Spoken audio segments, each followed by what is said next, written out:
Hey Stash Busters. So this month's stitch tutorial for crochet is the bead stitch. The bead stitch is just basically a formal name for things that are often referred to as the wrap stitch, the cross wrap stitch, the side puff. There's various different names for it, and also, again, lots of variations that are just, slightly different than what I'm going to show you. But this is the basic bones of those types of stitches.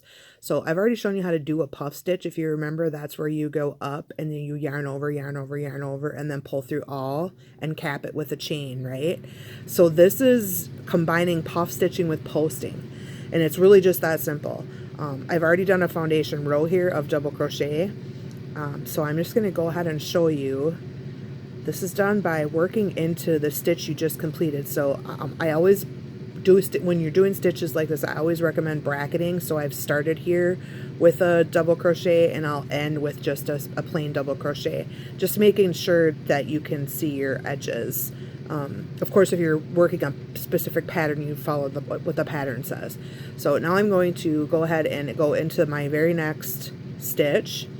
After I've yarned over to end double crochet. So yarn over, pull through two, yarn over, pull through two more. And if I was just double crocheting, I'd just keep going, right? But I am going to bead stitch. So I'm going to yarn over, and then I'm going to insert my hook from the front around the back of the post of the double crochet I just made. And I'm going to grab and pull through, and you kind of want to, especially at first, you want to give yourself a little room to work these, just like regular puff stitching. You don't want to let it get too tight. And again, and one more time. You can do this more times than 3 if you so desire. Just keep in mind that it's going to spread your posts of your double crochets apart.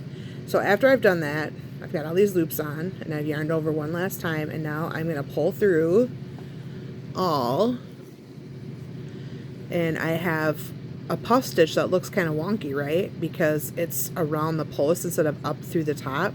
So I'm going to just yarn over now, and I'm going to go right into my next double crochet, my next stitch, and double crochet.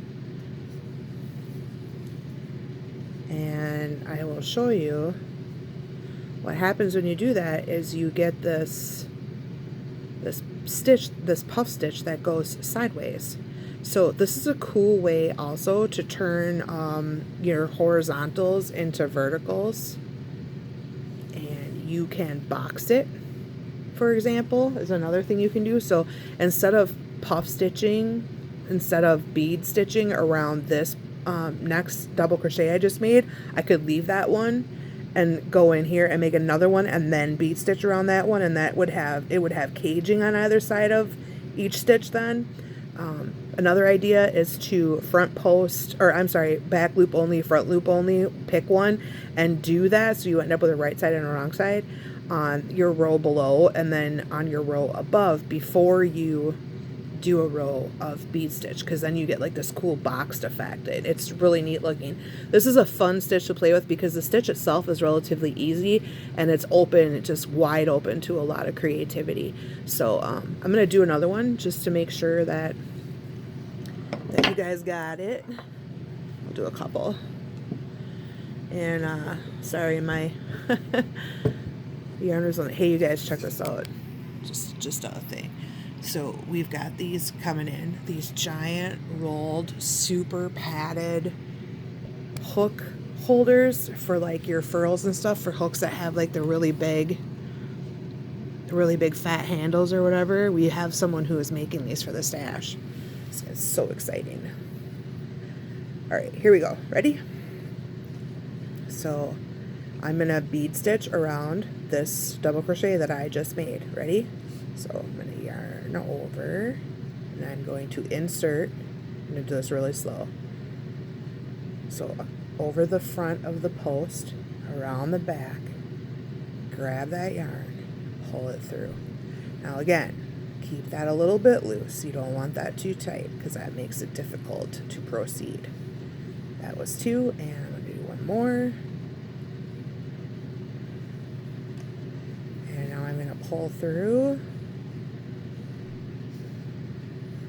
And again, instead of doing a chain here, I'm just going to yarn over and go right into my next bead stitch, which starts with a single double crochet.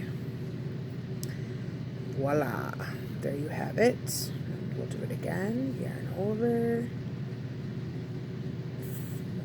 around the, pull through, yarn over, the front, around the back, grab, pull through, yarn over, one more time. Notice how I use my finger to slide that yarn down, keeping it from getting too tight. That is our tutorial for February, you guys. So my hook chose just now at the very end to get all tangled up on stuff, but you know, that's what happens. So here we are. That's what it looks like. I know you guys can do this, and I know you'll have fun playing around with it.